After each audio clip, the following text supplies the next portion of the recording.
Hi സുഹൃത്തുക്കളെ, ഇന്ന് ഞാൻ ലോബ്സ്റ്റർ റോസ്റ്റ് ചെയ്യാൻ പോവാണേ. ഞാൻ പ്രോൺസ് വാങ്ങാൻ വേണ്ടിയാണ് പോയത്. അവിടെ ചെന്നപ്പോൾ നല്ല വലിപ്പമുള്ള ലോബ്സ്റ്റർ കണ്ടപ്പോൾ അത് അങ്ങ് വാങ്ങിച്ചു. അപ്പൊ അത് ഞാൻ റോസ്റ്റ് ചെയ്യാൻ പോവാണ്. ഞാൻ എങ്ങനെയാ റോസ്റ്റ് ചെയ്യുന്നുള്ളത് ഞാൻ പറഞ്ഞു തരാം. നിങ്ങൾ എങ്ങനെയാ ചെയ്യുന്നെന്നുള്ളതൊന്ന് പറയണേ. ഇത്രയും കഴുകി വൃത്തിയാക്കി എടുത്തിട്ടുണ്ട്. കുറച്ച് വലിപ്പമുള്ളതായിരുന്നു കണ്ടോ. ഇനി ഇതിന് വേണ്ട മസാല തയ്യാറാക്കാമേ. അതിനു വേണ്ടി മിക്സിയുടെ ജാറിലേക്ക് മസാലകളെല്ലാം ഇട്ടൊന്ന് അരച്ചെടുക്കാനാണ്.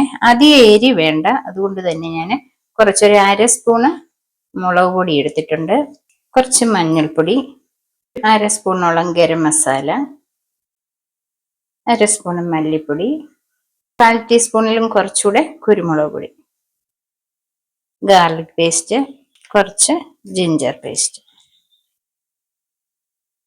ഒരു 1/2 ലെമൺ ജ്യൂസ്, ആവശ്യത്തിന് ഉപ്പ്. ഇനി ഇതെല്ലാം കൂടി ഒന്ന് അരച്ചെടുക്കാവേ. അരച്ചെടുത്തിട്ടുണ്ട്. ഇനി ഇതിലേക്കിട്ട് മിക്സ് ചെയ്യും.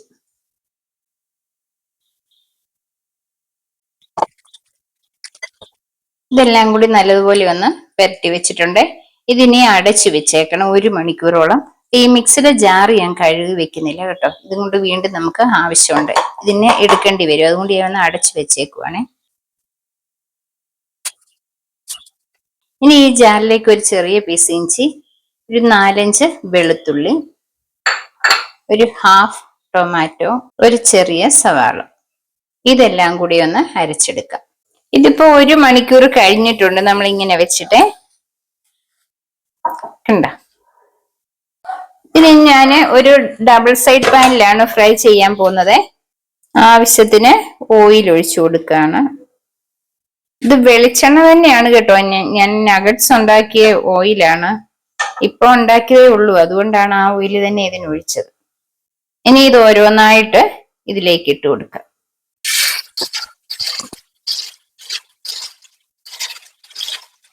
ഇതിനെ ഒന്ന് അടച്ചു വയ്ക്കും.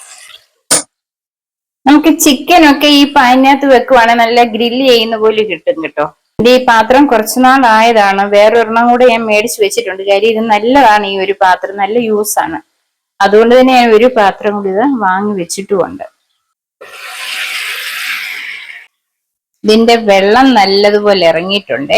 എന്ന് തിരിച്ചിട്ടേക്കാം. ആദ്യം ഒന്ന് വെന്തിട്ട് നമുക്ക് ഫ്രൈ ചെയ്യുന്ന പോലെ ആക്കാം.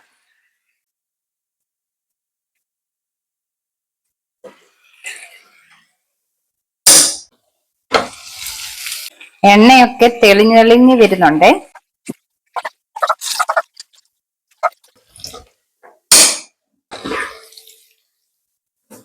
പരുവത്തിന് വെന്ത് വന്നിട്ടുണ്ട്. ഒരുപാട് അങ്ങ് വെന്ത് പോയാല് റബ്ബർ പോലെ ആവും. അപ്പൊ കറക്റ്റ് വേവായിട്ടുണ്ട്. മുറിഞ്ഞു വരുന്നുണ്ട്. ഇത് ഇത്രയും മൂത്ത് വന്നാൽ മതിയേ. നല്ലപോലെ ഫ്രൈ ആയിട്ടുണ്ടല്ലോ കണ്ട. ഇതൊരു പാത്രത്തിലേക്ക് മാറ്റാം. ആദ്യം ഇതിലേക്ക് കുറച്ച് ജീരകം, പെരുംജീരകമേ, ഗരം മസാലയ്ക്കൊക്കെ എടുക്കുന്ന ജീരകമില്ലേ, അതൊന്ന് മൂത്ത് വന്നിട്ടുണ്ട്. അതിലേക്ക് ഈ അരച്ചു വെച്ചിരിക്കുന്ന എല്ലാം ശരിക്കും ഒന്ന് മൂപ്പിച്ചെടുക്കാവേ.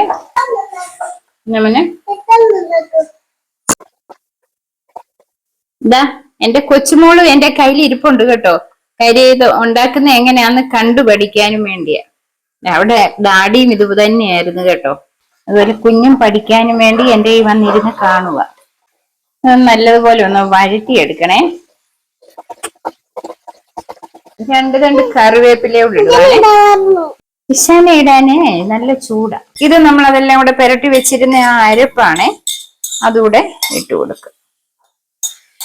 ഇത്രയും ചില്ലി ഫ്ലെക്സ് ഉണ്ട്, അതുകൂടെ ഇടുവാണ്.